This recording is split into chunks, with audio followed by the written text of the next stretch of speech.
Hello, everyone, and welcome back to another episode of English Express Presents. And we have again The Wonderful Wizard of Oz, this time chapter 10, entitled The Guardian of the Gate. So let's get reading. It was some time before the Cowardly Lion awakened, for he had lain among the poppies a long while, breathing in their deadly fragrance. But when he did open his eyes and roll off the truck, he was very glad to find himself still alive. "I ran as fast as I could," he said, sitting down and yawning, "but the flowers were too strong for me. How did you get me out?" They then told him of the field mice, and how they had generously saved him from death, and the Cowardly Lion laughed and said, "I have always thought myself very big and terrible, yet such little things as flowers came near to killing me, and such small animals as mice have saved my life. How strange it all is! But, comrades, what shall we do now?" "We must journey on until we find the road of yellow brick again," said Dorothy, "and then we can keep on to the Emerald City." So the lion being fully refreshed and feeling quite himself again, they all started upon the journey, greatly enjoying the walk through the soft, fresh grass, and it was not long before they reached the road of yellow brick and turned again toward the Emerald City, where the great Oz dwelled. The road was smooth and well paved now, and the country was beautiful, so that travelers rejoiced in leaving the forest far behind, and with it the many dangers they had met in its gloomy shades. Once more they could see fences built beside the road, but these were painted green, and when they came to a small house in which a farmer evidently lived, that also was painted green. They passed by several of these houses during the afternoon, and sometimes people came to the doors and looked at them as if they would like to ask questions. But no one came near them nor spoke to them because of the great lion, of which they were very much afraid. The people were all dressed in clothing of a lovely emerald green color, and wore peaked hats like those of the Munchkins. "This must be the land of Oz," said Dorothy, "and we are surely getting near the Emerald City." "Yes," answered the Scarecrow, "everything is green here, while in the country of the Munchkins, blue was the favorite color. But the people do not seem to be as friendly as the Munchkins, and I'm afraid we shall be unable to find a place to pass the night." "I should like something to eat besides fruit," said the girl, "and I'm sure Toto is nearly starved. Let us stop at the next house and talk to the people." So when they came to a good-sized farmhouse, Dorothy walked boldly up to the door and knocked. A woman opened it just far enough to look out, and said, "What do you want, child? And why is that great lion with you?" "We wish to pass the night with you, if you will allow us," answered Dorothy, "and the lion is my friend and comrade. I would not hurt you for the world." "Is he tame?" asked the woman, opening the door a little wider. "Oh, yes," said the girl, "and he is a great coward, too. He would be more afraid of you than you are of him." "Well," said the woman, after thinking it over and taking another peep at the lion, "if that is the case, you may come in, and I will give you some supper and a place to sleep." So they all entered the house, where there were, besides the woman, two children and a man. The man had hurt his leg and was lying on the couch in a corner. They seemed greatly surprised to see a strange company, and while the woman was busy laying the table, the man asked, "Where are you all going?" "To the Emerald City," said Dorothy, "to see the great Oz." "Oh, indeed!" exclaimed the man. "Are you sure that Oz will see you?" "Why not?" she replied. "Why, it is said that he never lets anyone come into his presence. I have been to the Emerald City many times, and it is a beautiful and wonderful place, but I have never been permitted to see the great Oz, nor do I know of any living person who has seen him." "Does he never go out?" asked the Scarecrow. "Never. He sits day after day in the great throne room of his palace, and even those who wait upon him do not see him face to face." "What is he like?" asked the girl. "That is hard to tell," said the man thoughtfully. "You see, Oz is a great wizard, and can take on any form he wishes, so that some say he looks like a bird, and some say he looks like an elephant, and some say he looks like a cat. To others he appears as a beautiful fairy, or a brownie, or in any other form that pleases him.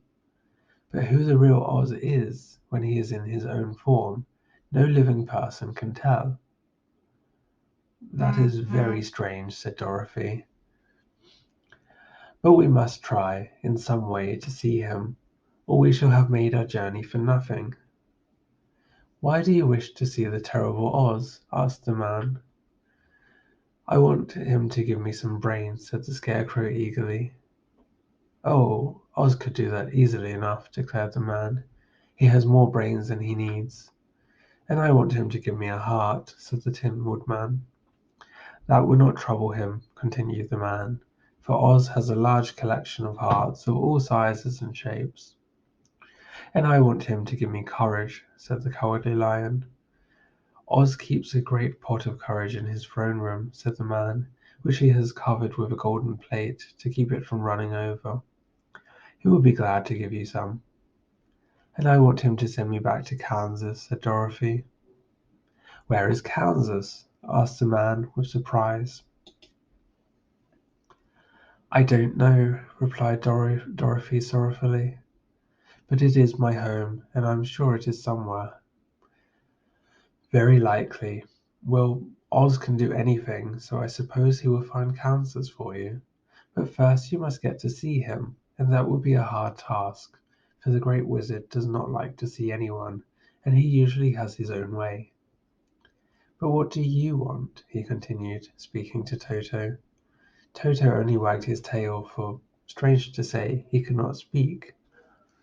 The woman now called to them that supper was ready, so they gathered around the table, and Dorothy ate some delicious porridge, and a dish of scrambled eggs, and a plate of nice white bread, and enjoyed her meal. The Lion ate some of the porridge, but did not care for it, saying it was made from oats, and oats were food for horses, not for lions.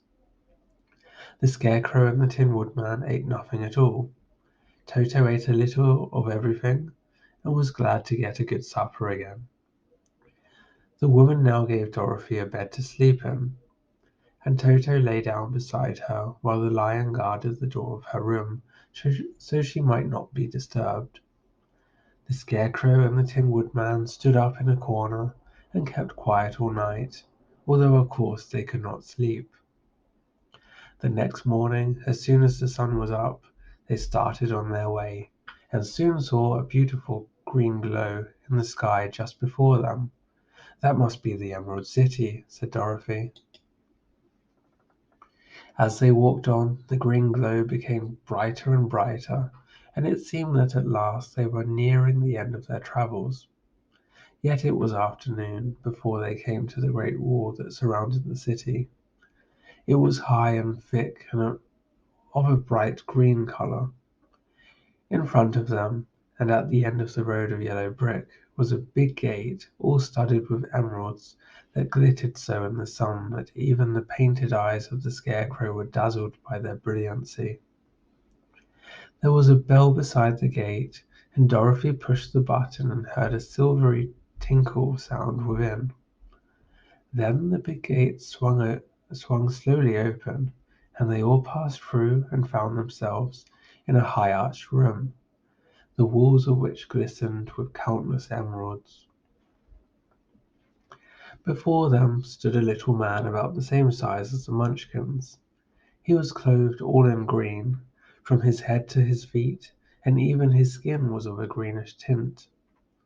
At his side was a large green box. When he saw Dorothy and her companions, the man asked, What do you wish in the Emerald City? We came here to see the Great Oz, said Dorothy. The man was so surprised at this answer that he sat down to think it over. It has been many years since anyone asked me to see Oz, he said, shaking his head in perplexity. He is powerful and terrible, and if you come on an idle or foolish errand to bother the wise reflections of the great wizard, he might be angry and destroy you all in an instant. But it is not a foolish errand, nor an idle one, replied the Scarecrow. It is important, and we have been told that Oz is a good wizard. So he is, said the Green Man, and he rules the Emerald City wisely and well. But to those who are not honest, or who approach him from curiosity, he is most terrible, and few have ever dared ask to see his face. I am the guardian of the gates, and since you demand to see the great Oz, I must take you to his palace. But first you must put on the spectacles. Why? Asked Dorothy. Because if you did not wear spectacles, the brightness and glory of the Emerald City would blind you. Even those who live in the city must wear spectacles night and day. They are all locked on, for Oz so ordered it when the city was first built, and I have the only key that will unlock them. He opened the big box, and Dorothy saw that it was filled with spectacles of every size and shape.